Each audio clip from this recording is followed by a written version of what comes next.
dari hasil yang dia sampaikan itu yang bahwa dia sudah melakukan koordinasi nih dengan Bappenas, dengan pusat lah. Sementara dia dengan gubernur dia nggak koordinasi. Apakah pemotongan ini diketahui oleh gubernur atau tidak? Kalau tidak diketahui, berarti patut dicurigai bahwa Kadis berkhianat kepada gubernur. Kalau begitu dia ditempatkan di dinas sosial, kerja dia malah bertambah buruk, ya untuk apa dipertahankan? Pelantikan masih ada beberapa bulan lagi. Oke? Nah, sebelum dia ke depannya itu tambah parah, lebih baik ya udah copot aja sekarang. Kita mau lihat di mana kemudian peran daripada PJ gubernur hari ini untuk mencopot orang-orang yang nggak berguna seperti ini.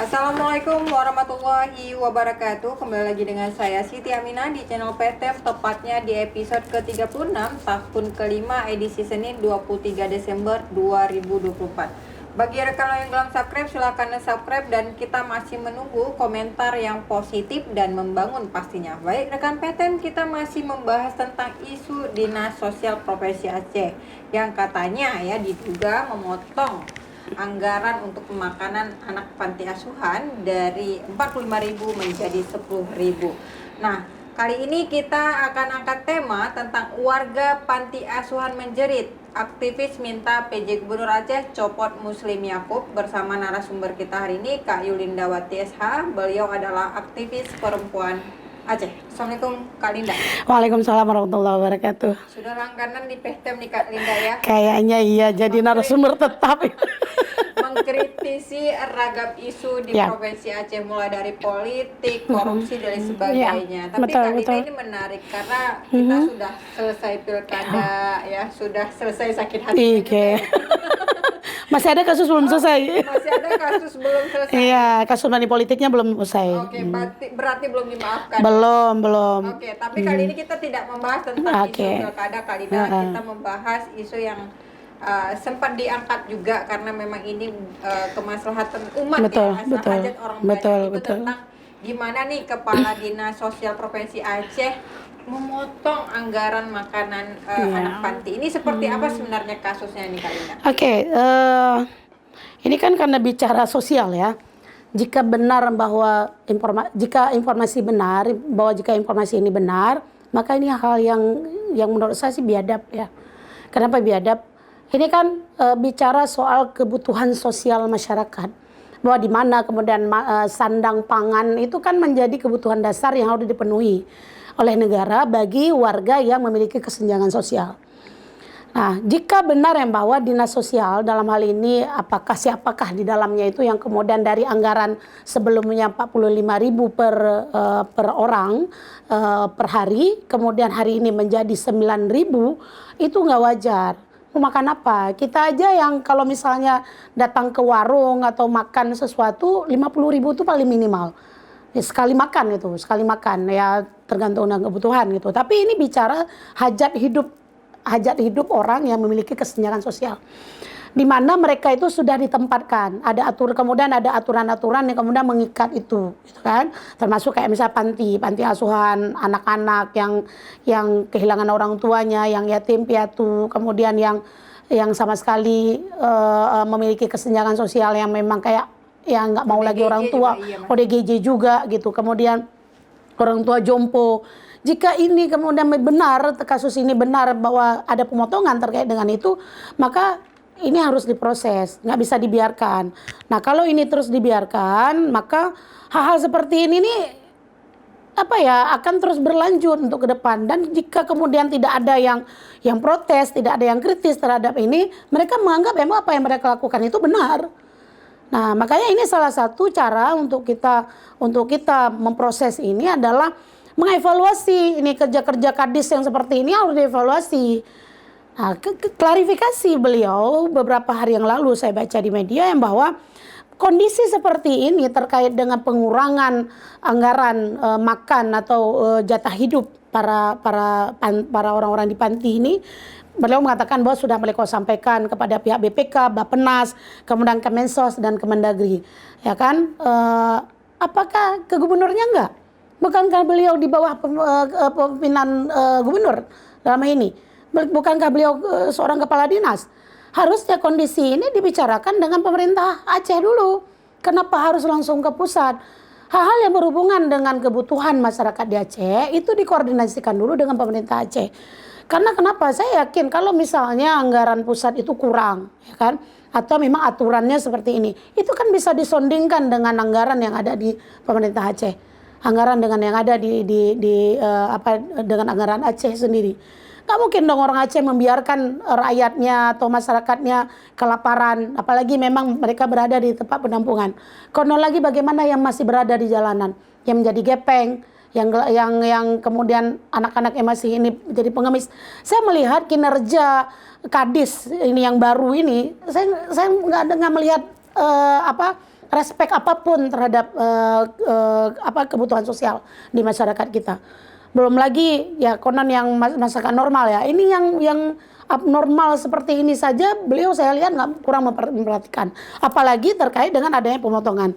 Ini hal yang memotong misalnya di dalam lembaga sosial itu memang tidak diperbolehkan. Tidak dibolehkan. Walaupun sebenarnya sifatnya urgen, Ya, misalnya ya. tidak ada anggaran atau tanpa alasan. Tanpa alasan. Karena kenapa? Ini kan sesuai dengan Undang-Undang 45, ya kan itu jelas. Bagaimana kemudian negara harus memenuhi kebutuhan dasar dari rakyatnya. Ya kalau kita yang biasa oke lah masih mampu kita mencari makan. Ya kalau misalnya mereka yang mempunyai kesenjangan sosial, yang anak-anak yatim, yang kemudian orang-orang jompo yang sekarang ditempatkan di panti jompo, kan nggak mungkin mereka mencari makan. Karena penempatan mereka di panti itu sudah menjadi tanggung jawab negara untuk dibiayai hidup mereka. Ya kalau hidup mereka, jatah hidup mereka dikurangi dari 45 kemudian berkurang menjadi 9.000 dari jatah 15.000 per hari menjadi 9.000, mereka dapat apa? Dapat apa mereka? Telur aja harganya sekarang berapa? Nggak usah lain lah. Artinya di sini kepala dinas belum bisa memetakan sesuai dengan tingginya kehidupan nih di kebutuhan. Nah, kebutuhan hidup itu kan harusnya disesuaikan lah.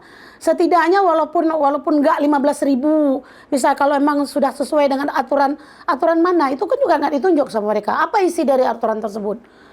Pemotongannya seperti apa? Kalau nggak dipotong, kalau misal oke lah. Permen Dagri ya, terkait dengan Kementerian Keuangan ya. Di Kementerian Keuangan itu misalnya dia menyebutkan bahwa ini sudah sesuai dengan Kementerian Keuangan, bahwa adanya batas atau harga yang ditetapkan terkait dengan jatah hidup.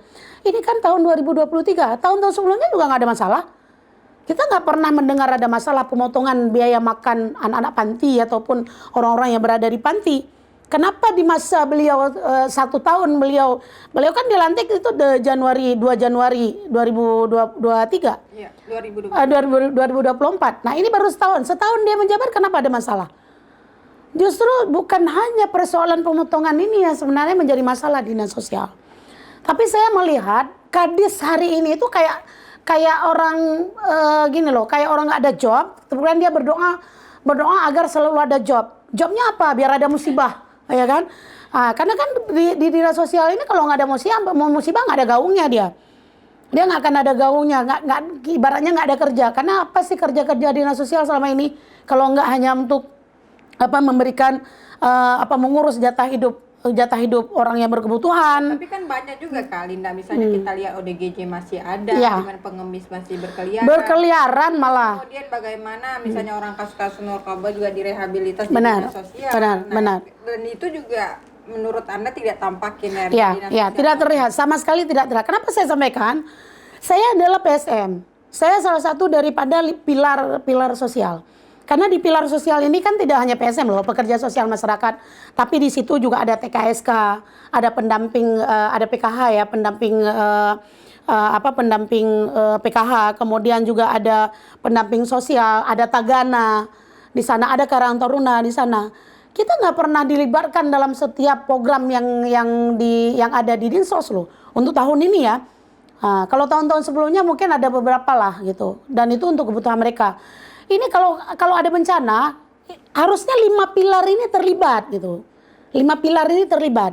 PSM ada di sana, Tagana ada di sana, kemudian Karang Taruna ada di sana. Untuk apa? Untuk bisa membantu masyarakat yang sedang kena bencana. Nggak perlu hari ini misalnya harus menunggu, kalau nggak polisi ya TNI lah yang membantu di kebencanaan. Ya kan? Nah, kita sebagai pilar sosial itu nggak pernah dilibatin. Harusnya misalnya ada kegiatan bencana, ya kan, ada kegiatan kebencanaan. Itu langsung direspon loh. Kita itu langsung dipanggil. Karena kenapa? Pada dasarnya pilar ini relawan. Hanya beberapa pilar yang digaji kayak TKSK kemudian PKH. Kalau teman-teman di Karang Taruna dan Tagana dan PSM itu kan nggak pernah dibayar. Karena kita semuanya relawan. Nah, relawan aja yang nggak dibayar aja kita nggak dilibatin untuk kegiatan sosial. Nah, untuk tahun ini itu yang saya lihat. Kalau ada kebencanaan itu tuh orang dinas sosial datang, dinas sosial artinya para pegawainya atau honor yang ada di sana, bukan dari 5 pilar ini tadi, itu datang bawa beras, bawa indomie, bawa telur.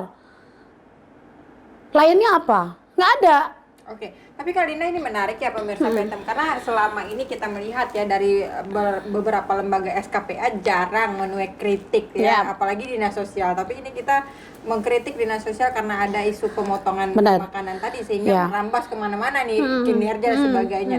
Tapi untuk SKPA sendiri nih Kak, dinas sosial kan ini di bawah SKPA Provinsi Aceh juga pemerintah Aceh ya, artinya harus merujuk dan mengatakan apapun permasalahan itu kepada gubernur. Nah, harusnya, tapi ini lupa kali ya kepala dinasnya langsung menyampaikan kepada BPK, Bappenas, Kemensos. Artinya apakah beliau tidak menganggap bahwa Provinsi Aceh itu ada PJ gubernur seperti apa sih, atau memang tidak ada istilahnya diplomasi atau komunikasi yang baik dengan pemerintah Aceh sendiri? Ya, saya lihat sih Kadis hari ini itu kayak mana ya, kurang kalau misalnya kita bilang dia mungkin nggak tahu alur kali ya, mekanisme pelaporan itu seperti apa sih.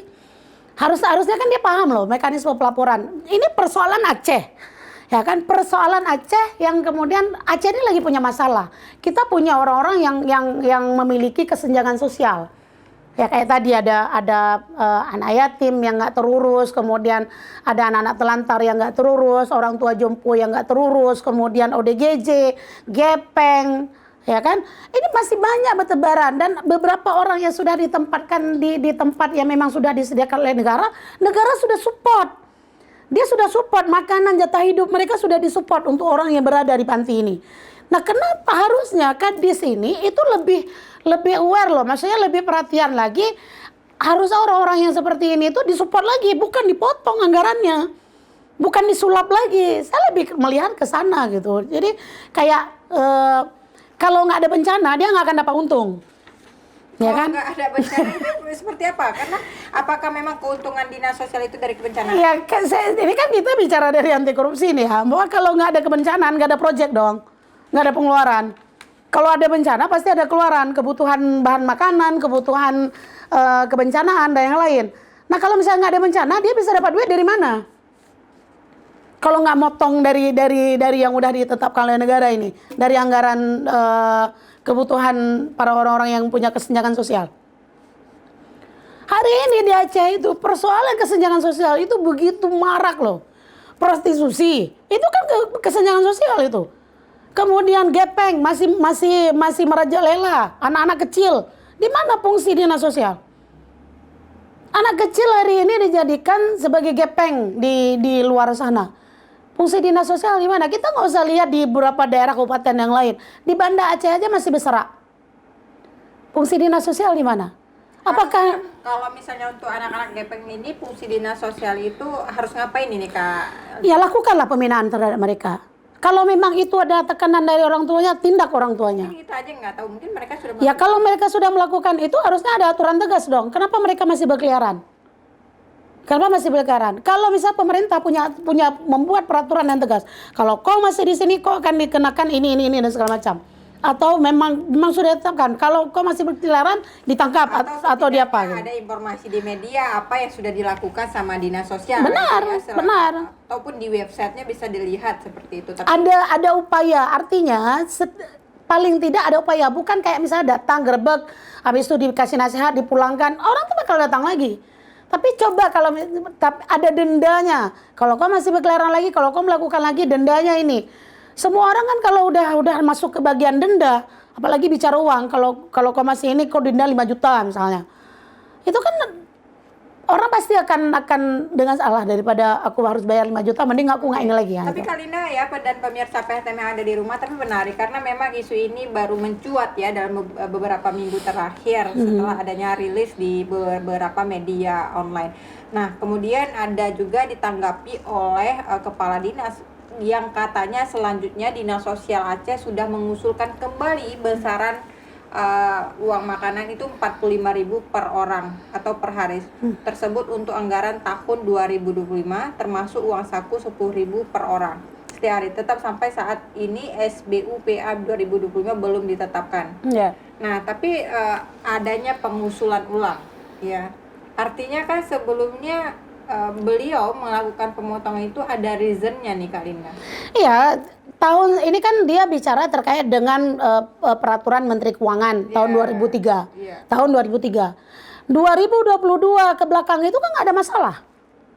Kenapa 2023? Masalahnya sebelumnya ya. Iya kan? Sebelumnya.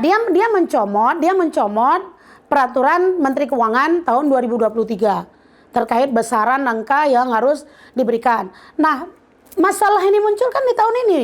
Tahun sebelumnya kan nggak pernah. Apakah ini otak-atik dia untuk mencari celah? Apakah ini otak-atik Kadis untuk mencari celah agar bisa memotong anggaran tersebut? Terus potongannya itu kemana? Dibawa kemana potongannya? Nah, kalaupun misalnya sebenarnya Dinas Sosial melakukan pemotongan, itu harus ada misalnya klarifikasi untuk apa pemotongan itu, dan itu dilakukan secara transparan kepada masyarakat, sehingga ini tidak menjadi kritikan ya Kak Linda ya, sehingga orang menduga-duga kenapa dan dibawa kemana uang yang sudah dipotong, apakah. Nah, jadi pertanyaan lagi kan, apakah dia melakukan ini, gubernur tahu nggak? Karena kan dari hasil yang dia sampaikan itu yang bahwa dia sudah melakukan koordinasi nih dengan Bappenas, dengan pusat lah. Sementara dia dengan gubernur dia nggak koordinasi. Apakah pemotongan ini diketahui oleh gubernur atau tidak? Diketahui atau tidak? Kalau tidak diketahui, berarti patut dicurigai bahwa Kadis berkhianat kepada gubernur. Dia nggak pernah menyampaikan apapun yang menjadi persoalan di dinas sosial itu. Nggak pernah disampaikan. Hal ini kan menjadi kendala, menjadi masalah nih. Bukan hanya menjadi masalah bagi dinas sosial, ini menjadi masalah bagi Aceh. Ya kan uang panti aja disulap loh, uang panti aja dipotong. Untuk apa? Ini kan bagian daripada pemenuhan hak hidup orang banyak. Siapa? Orang-orang yang punya kesenjangan sosial. Saya melihat yang bahwa ini Kadis ini, Bapak Muslim ini, dia kan bukan hanya hari ini dia menjabat. Track recordnya dia seperti apa? Nah, track record dia itu setahu saya beliau pernah menjadi sekdis di Dinas Pendidikan. Ya. Kemudian juga sekdis di Disperindak. Kemudian juga PLT di Disperindak. Nggak menonjol juga prestasinya. Nah, makanya saya ini khawatir nih ya, orang-orang seperti ini kan mau pemerintahan baru nih yang mau dipimpin nih ya kan oleh gubernur terpilih untuk ke depan. Nah, kalau orang-orang seperti ini masih masuk dalam pemerintahan ini, saya menjamin yang bahwa elektabilitasnya pemerintahan yang baru di pemerintahan Aceh ini akan terganggu dan itu akan buruk kalau ini terjadi. Karena kenapa? Saya yakin visi misi gubernur baru ini kan ya mungkin untuk mensejahterakan masyarakat. Kalau dinas sosialnya ada orang-orang busuk seperti ini, nggak akan bersejahtera. Karena kenapa? Pemenuhan hak itu ada di dinas sosial loh. Karena mereka yang mengontrol dan melihat bagaimana masyarakat yang memiliki kesenjangan sosial itu harus dipenuhi hak hidup dia. Kita berharap di Aceh itu jangan ada lagi orang yang berkeliaran, nggak ada lagi orang gila, nggak ada lagi orang miskin, nggak ada. Ada orang gila tapi nggak berkeliaran. Ada gilanya lain, ya kan? Ada gila lain. Tapi kalau yang berkeliaran, yang bahaya, ya kan, yang harus sampai pukul orang, memecahkan barang orang dan itu kan bahaya tuh. Apa tugas dinas sosial? Ya kan? Maraknya PSK di Aceh itu kerja dinsos juga. Bagaimana dia mengatasi ini? Karena itu bagian daripada kesenjangan sosial masyarakat.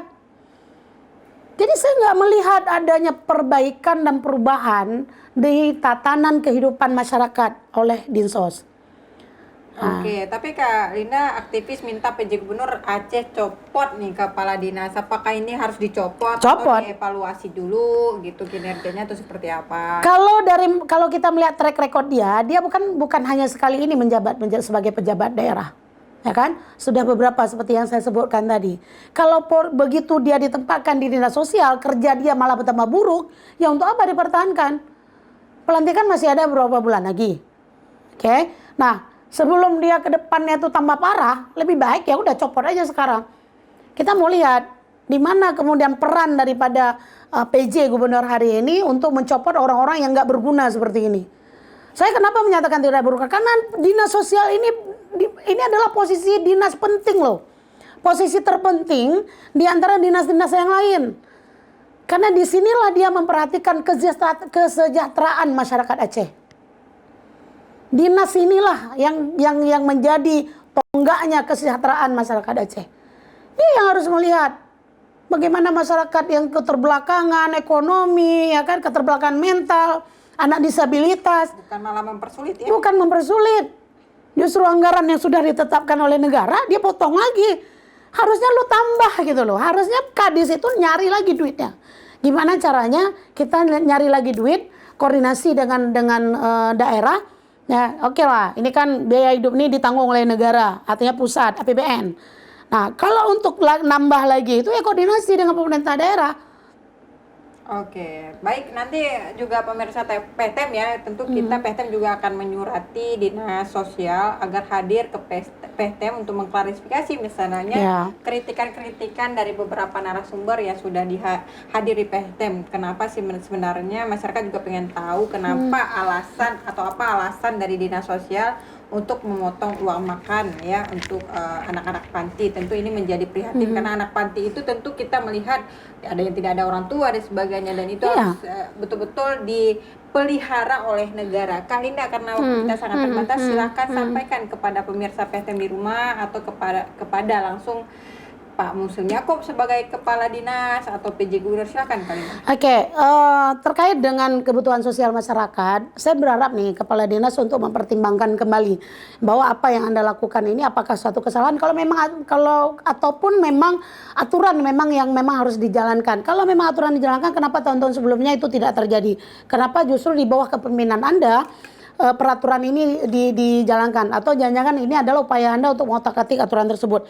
Kemudian yang kedua, terkait dengan permasalahan yang terjadi di dinas sosial hari ini, ya terbuka saja, nggak perlu harus ditutupi kemudian melarang orang lain untuk berkomentar atau memberikan statement terkait dengan pemotongan uang di panti ini. Dan yang harus saya sampaikan bahwa dinas sosial adalah dinas yang menjadi tonggak kesejahteraan masyarakat Aceh. Jadi fungsikan dinas sosial sebagai institusi yang benar-benar berpihak kepada rakyat, bukan berpihak kepada perut sendiri ataupun kepada kroni-kroni Anda. Jadi saya sekali lagi menyampaikan kepada Anda untuk segera benahi dinas sosial, perbaiki manajemen dinas sosial, dan kembalikan dinas sosial kepada habitatnya sebagai dinas yang memang pro kepada rakyat miskin. Terima kasih. Baik, terima kasih Kak Linda. Baik pemirsa PTM yang ada di rumah ya, di warkop lah, yang lagi masak ya, silahkan didengarkan channel PTM dengan informasi-informasi hitnya di setiap hari Senin dan Kamis pukul 10 pagi. Dan jangan lupa tekan lonceng untuk mendapatkan informasi terbaru, like dan subscribe juga. Saya Siti Aminah mohon undur diri. Assalamualaikum warahmatullahi wabarakatuh. Waalaikumsalam warahmatullahi wabarakatuh.